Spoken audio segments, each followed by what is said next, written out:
Hello বন্ধুরা, welcome to my channel. আমি সুশান্ত। আজকের এই ভিডিওয়ে আমরা চতুর্থ শ্রেণীর ট্যালেন্ট সার্চ পরীক্ষার প্রস্তুতির জন্য গণিত বিষয়ের কিছু অঙ্ক সমাধান করব। আর তোমরা যারা এর আগের ভিডিওগুলি দেখোনি, প্লেলিস্টে গিয়ে পরপর দেখে নিতে পারো। তো দেখো, প্রথম প্রশ্ন, ফুটবল কোন শ্রেণীর ঘনবস্তু? অপশান এ গোলক, অপশান বি শঙ্কু, অপশান সি ঘনক, অপশান ডি চোঙ। এখানে সঠিক উত্তর হবে অপশান এটা, গোলক। দেখো, ফুটবল গোল পারা হয়। আচ্ছা, দুয়েটা দেখো, গোলকের বাইরের তলটিকে কি বলে? অপশান এ সমতল, অপশান বি বক্রতল, অপশান সি অসমতল, অপশান ডি কোনোটি নয়।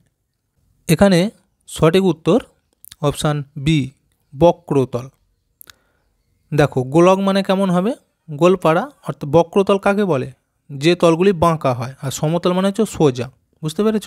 তাহলে এইখানে গোলকের বাইরের তলটি হবে বক্রতল। 3 নম্বর প্রশ্ন, হেতমপুর বিদ্যালয়ের বাগানের 1/6 অংশে পঞ্চম শ্রেণীর ছাত্ররা এবং 4/9 অংশে চতুর্থ শ্রেণীর ছাত্ররা ফুল গাছ লাগিয়েছে। বাগানের মোট কত অংশে ফুল গাছ লাগানো হয়েছে? তাহলে দেখো, কি করে বার করবে? এখানে 4টে কিন্তু অপশান দেওয়া রয়েছে। 11-র 18 ভাগ, 9-এর 18 ভাগ, 15-র 18 ভাগ, আর ডিএতে আছে কোনোটি নয়। কোন উত্তরটি হবে? দেখো কিভাবে বার করব। এখানে এই যে লেখা আছে পঞ্চম শ্রেণীর 1/6 অংশ এবং চতুর্থ শ্রেণীর 4/9 অংশ, এই দুটোকে একসাথে লিখে যোগ করতে হবে। তো ভগ্নাংশের যোগ বিয়োগ কীভাবে করে তোমরা নিশ্চয়ই জানো, তবু আমি একটু বলে দিচ্ছি। দেখো, এটা নিয়ম হচ্ছে, এই যে হরগুলো রয়েছে এদেরকে প্রথমে লসাগু করতে হয়। লসাগু করে নিচতে লিখতে হবে। দেখো, 6 আর 9কে যদি লসাগু করা হয় এইভাবে, 3 দিয়ে ভাগ করলে এটা হবে 2, 3 দিয়ে ভাগ করলে হবে 3। আর কিন্তু ভাগ করা যাবে না, তাহলে সবগুলোকে গুণ করে লিখতে হবে। দেখো, 3 দুগুণে 6, 3 6 18, তাহলে এদের লসাগু হচ্ছে 18। এবার নিয়ম হচ্ছে, এই হরকে দিয়ে একে ভাগ করতে হবে। ভাগ করে যে উত্তরটি হবে সেই উত্তরটিকে দিয়ে আবার লবকে গুণ করতে হয়। বুঝতে পেরেছ? তাহলে দেখো, এই 18কে আমি যদি 6 দিয়ে ভাগ করি কত হবে? 3 হবে। এবার কি বলেছি? এই ভাগফলটাকে লবের সাথে গুণ। লবে কত আছে? 1, তাহলে 3-এর সাথে 1 গুণ করলে কত হচ্ছে? 3 1 3, তাহলে এইখানে আমি লিখব 3 যোগ। একই নিয়মে এখানেও একে দিয়ে ভাগ করব। 9 দিয়ে 18কে ভাগ করলে উত্তর হবে 2। এবার দেখো, এই যে উত্তরটি বেরোলো ভাগের, একে দিয়ে কী বলেছি? লবটাকে গুণ, তাহলে 4 2 8, এখানে লিখব 8 সমান নিচে 18 যেমন আছে রইল, আর উপরে 3 আর এই 8কে যোগ করলে কত হচ্ছে? 8 আর 3 11। দেখো, 18-র 11 ভাগ বা এত অংশ। এখানে কোথায় আছে দেখো উত্তর? এই যে প্রথমেরটি, তাহলে এই উত্তরটি হয়ে যাবে। আর দেখো, এই অঙ্কগুলো যে পড়বে সেটা কিন্তু নয়। এই ধরনের অঙ্ক পড়লে তোমরা যাতে সহজেই সমাধান করতে পারো সেই জন্য আমি পদ্ধতিগুলো ভালো করে দেখিয়ে দিচ্ছি। পরের অঙ্কটি দেখো, 1-এর 4, 2-এর 3, 3-এর 4, 4-এর 5 এর মধ্যে কোনটি ছোট? 4টে অপশান দেওয়া রয়েছে। অপশান এ আছে 1-এর 4, অপশান বি এ 4-এর 5, অপশান সি 2-এর 3, আর অপশান ডি বলেছে কোনোটিই নয়। দেখো, এই ধরনের অঙ্কগুলি, এই যে ছোট কোনটা বড় বা বড় থেকে ছোট, ছোট থেকে বড়, এগুলি সাজানোর জন্য একটা পদ্ধতি রয়েছে। কি করতে হবে? সবার প্রথমে তোমরা এই যে হরগুলো দেখা যাচ্ছে ভগ্নাংশের, সব কটা হরকে আমরা সমান করব, মানে এক করে দিতে হবে সবার হরগুলি। তার জন্য কি করতে হবে? এই হরগুলিকে লসাগু করব আমরা। দেখো কি কি আছে? 4 3 4 5, এগুলোকে একসাথে আমরা লসাগু করে নেব। দেখো, এখানে 4 4 3 5 আছে, তাহলে এই 4টাকে আমরা ভাগ করতে পারবো। যদি 4 দিয়ে আমি একবার করে দিই ভাগ, দেখো 4 1 4, 3 4 1 4, আর এই 5। এখানে 3 আর 5 মৌলিক সংখ্যা, এগুলি ভাগ করা কিন্তু যাবে না, তাহলে আমরা গুণ করে নিতে পারি। দেখো, 3 5 15, 15কে 4 দিয়ে গুণ করলে কত হবে? 4 15 60। একগুলো গুণ করার দরকার না, এই সংখ্যাটাই হবে। তাহলে দেখো, এই সব কটা সংখ্যার লসাগু হয়েছে আমাদের 60। বুঝতে পেরেছ? তাহলে এই সব কটার হরকে আমরা 60 করে দেবো। কীভাবে করব দেখো, তাহলে এখানে লিখছি 1-এর 4, তার নিচে লিখছি 2-এর 3, আর কি ছিল? 3-এর 4, আর একটা আছে 4-এর 5। সব কটা ভগ্নাংশকে আমি কিন্তু লিখে নিয়েছি। সমান দিচ্ছি, আমি কি বলেছি, এখানে আর একটা করে সমান দিয়ে দাও, এইভাবে বোঝার সুবিধার জন্য আমি বলেছি সবার হরগুলোকে 60 করতে হবে, এখানে 60। আচ্ছা, এর হরও 60 করবো, এখানে আমি 60 লিখছি। এইটার হরকেও 60 করব, আর এইটার হরকেও 60 করব, হলো। এইবার দেখো এখানে আমি লম্বা লাইন দিচ্ছি, 1-এর 4 গুণ চিহ্ন দেবে। 4-এর সাথে কত গুণ করলে 60 হয়, কী করে বার করবে? দেখো এই 60কে যদি আমরা 4 দিয়ে ভাগ করি তাহলে কিন্তু বুঝতে পারবো যে কত গুণ করতে হবে। 60কে এই 4 দিয়ে ভাগ করলে উত্তর হবে 15, তার মানে এইখানে গুণ 15 লিখতে হবে, বুঝতে পেরেছো? 4 15 60। এবার এই হরের সাথে যে সংখ্যাটি গুণ করেছো একই সংখ্যা লবের সাথেও গুণ করতে হবে, তাহলে এইখানেও 15 গুণ করব, তাহলে 15 1-কে 15 হয়ে গেল।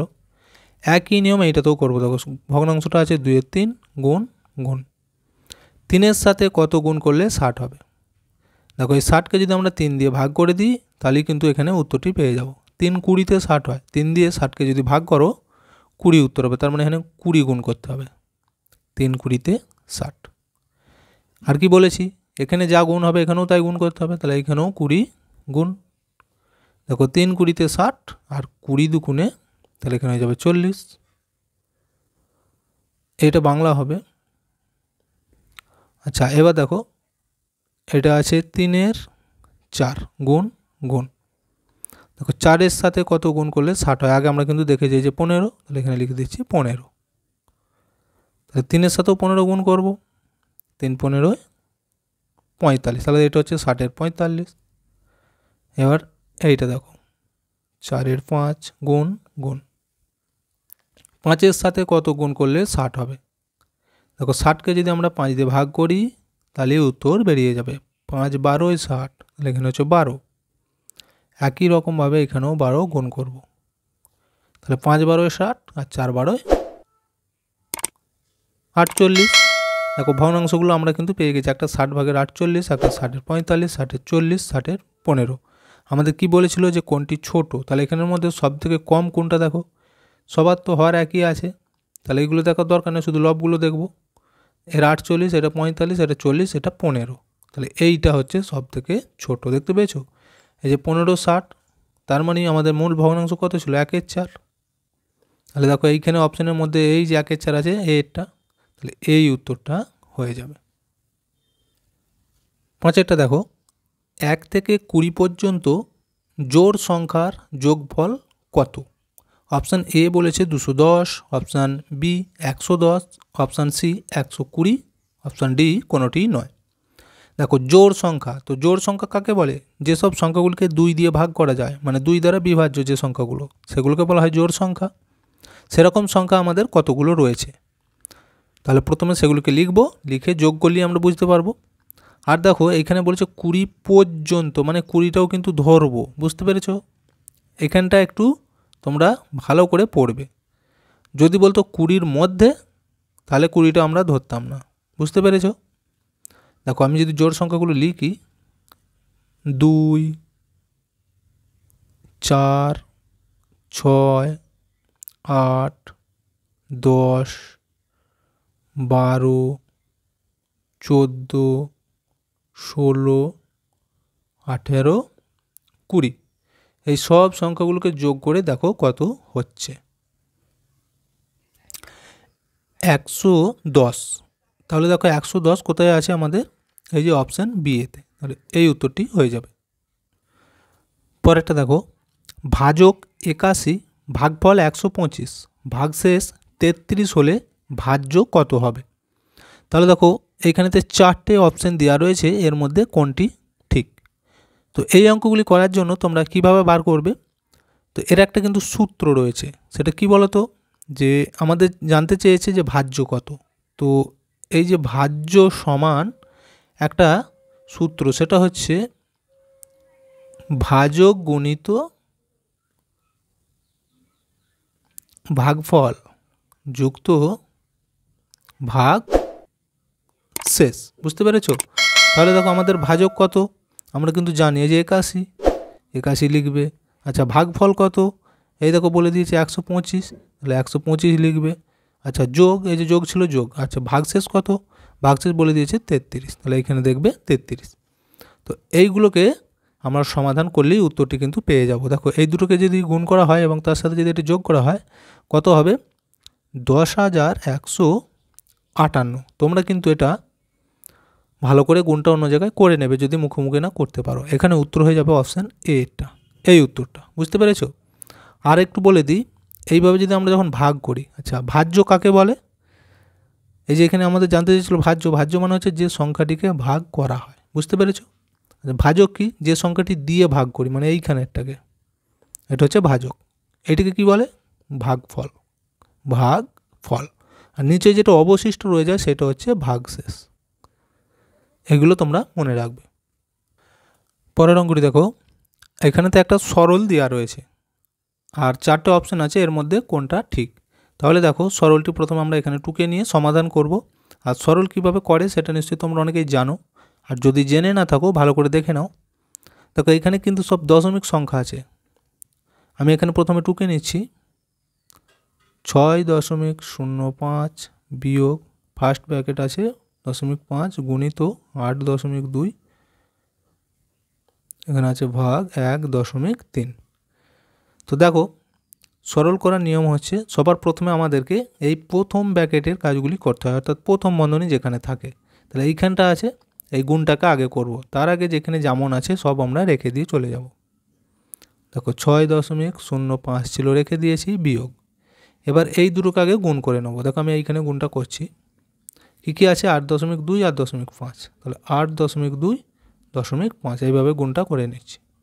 দেখো 5 দুগুণে 10, 0 হাতে 1, 5 8 40 আর 1 41। এবার আমরা দশমিক বসাবো কটার ঘরে? দেখো এখানে দশমিকের পর একটা সংখ্যা, এখানেও দশমিকের পর একটা সংখ্যা, তাহলে 1 আর 1 কটা হচ্ছে? 2টো। তাহলে 2টো সংখ্যার পিছনের দিকে দশমিকটা আমরা বসাবো। কোথায় হবে? 1 2 এইখানটায়। দেখো এটা তাহলে আমি এখানে লিখে দিচ্ছি 4.10, আর প্রথম ব্র্যাকেটটা উঠে যাবে, যেহেতু এই যে দুটো থেকে একটা উত্তর এসে গেছে, তাহলে রইল এই দ্বিতীয় ব্র্যাকেট ভাগ 1.3 সমান। এইবার দেখো তাহলে প্রথম ব্র্যাকেট হয়ে গেছে, দ্বিতীয় ব্র্যাকেটের কাজ করবো এইখানটা। এই বিয়োগটিকে করে নেবো 6.05 থেকে 4.10। বুঝতে পেরেছো? দেখো আমি এখানটা লিখে নিচ্ছি 6.05, তার থেকে বিয়োগ হচ্ছে 4.10 বিয়োগ কত হবে? 0.5 আছে, 5টা নেমে যাবে, 1 থেকে 10 ধরবো এটাকে, 9 গিঁটে, হাতে 1 থাকবে, 4 আর 1 5, 5 থেকে 6 1 গিঁটে, দশমিক এখানে, তাহলে 1.95। দেখো এখানে লিখবো 1.95, একে ভাগ করতে হবে এইটা দিয়ে, ভাগ 1.3। এবার দেখো এটাকে আমরা ভাগ করব। কিভাবে করব? যেভাবে এমনি ভাগ করে সেভাবেও করতে পারো, বা তোমরা এইভাবে উপর নিচে লিখেও করে দিতে পারো। দেখুন 0.95, এর নিচেই লিখছি, ভাগ মানে নিচেই হয়। এবার আমরা যদি এই দশমিকটা তুলতে চাই, দশমিকের পর কটা সংখ্যা ছিল? একটা, তাহলে উপরে গুণ চিহ্ন দিয়ে 1-এর গায়ে একটা 0, অর্থাৎ 10। আচ্ছা এবার এই দশমিকটা যদি তুলি, এখানে গুণ চিহ্ন দিয়ে, দুটো সংখ্যা ছিল দশমিকের পর, তাহলে 1-এর গায়ে দুটো 0, এইভাবে দিয়ে এবার কাটাকুটি করবো আমরা। বুঝতে পেরেছো? দেখো 10 দিয়ে 100কে যদি কাটা হয়, 10 10-এ 100 হয়। এবার এখানে দেখো এখানে আছে 13 আর এখানে 195, দেখি কত দিয়ে কাটাকুটি যাচ্ছে। এখানে দেখো এইটা যে 13 রয়েছে, দশমিক তুলে দিচ্ছি মানে 13, তাহলে 13 দিয়ে একে যদি আমরা ভাগ করি, দেখো 13 1 13, 6 থাকছে 65, 5 তারে 65, মানে এটা 15 হচ্ছে। বুঝতে পেরেছো? তাহলে থাকছে কত? দেখো উপরে হচ্ছে আমাদের 15, উপরে 15, নিচেই 10। এখন আমরা এটা কাটাকুটি করতে পারবো, তাহলে কেটে দিই আর একটু। দেখো 5 দিয়ে করলে এটা হয়ে যাবে 2, 5 দিয়ে ভাগ করলে এটা হয়ে যাবে 3, তাহলে উপরে হচ্ছে 3, নিচেই 2, মানে 3-এর 2। এবার এই 3টাকে আমরা 2 দিয়ে যদি ভাগ করি কত উত্তর হবে? দেখো এটা কিন্তু দশমিকে উত্তর চলে আসবে। 3কে আমরা ভাগ করব 2 দিয়ে, 2 1-কে 2, 1 রয়ে গেল। এবার দেখো 2-এর থেকে 1 ছোটো হয়ে গেছে, তাহলে কী করবো আমরা? এখানে দশমিক দিয়ে একটা 0 নিয়ে নেবো, 10, তাহলে 2 দিয়ে আবার 10কে ভাগ করলে 5 2 10, তাহলে উত্তর কত হচ্ছে? দেখো 1.5, এটা কিন্তু আমাদের উত্তর। এখানে লিখে দাও 1.5। আর আমরা এইখানে দেখব কোনটা ছিল, এই দেখো অপশান এতেই আছে 1.5, তাহলে এই উত্তরটি হয়ে যাবে। পরেরটি দেখো 6-এর 7-এর একটি সমান ভগ্নাংশ কত? Option A 12-14, option B A 12-10, option C 18-14, option D বলেছে কোনোটিই নয়। তো দেখো এই যে সমান ভগ্নাংশ, তো সমান ভগ্নাংশ কাকে বলে? এই অঙ্কটি কিন্তু আমি এর আগেও একটু দেখিয়েছি, তোমরা বুঝতে পারবে। দেখো সমান ভগ্নাংশ হচ্ছে কোনো একটি ভগ্নাংশের লব এবং হরকে একই সংখ্যা দিয়ে গুণ করলে যে মানটা পাওয়া যায়, অথবা সেই ভগ্নাংশটিকে লব এবং হরকে একই সংখ্যা দিয়ে ভাগ করলে যে মানটি পাওয়া যাবে, সেটাই হবে সমান ভগ্নাংশ। বুঝতে পেরেছ? তাহলে আমরা যদি একে 3 দিয়ে গুণ করি, একেও 3 দিয়ে গুণ করব, বা একে যদি ভাগ করি একেও যেন ভাগ করা যায়, সেই ধরনের সংখ্যাগুলো হবে। দেখো এখানে আছে 6 এর 7, তো আমি যদি এই 6 এর 7কে গুণ করব, দেখো 2 দিয়ে, 6 দুগুণে 12, তাহলে একেও 2 দিয়ে গুণ করতে হবে, 7 দুগুণে 14, তাহলে কত হচ্ছে দেখো 12 14। এই দেখো এটা কিন্তু আমাদের মিলে গেছে, এইগুলো মিলবে না। বুঝতে পেরেছো? তাহলে উত্তর হবে এইটা। তো ভিডিওটা এখানেই শেষ করছি। ভিডিওটি যদি ভালো লাগে অবশ্যই একটা লাইক দিয়ে দিও এবং শেয়ার করে বন্ধুদেরকেও দেখার সুযোগ করে দিও।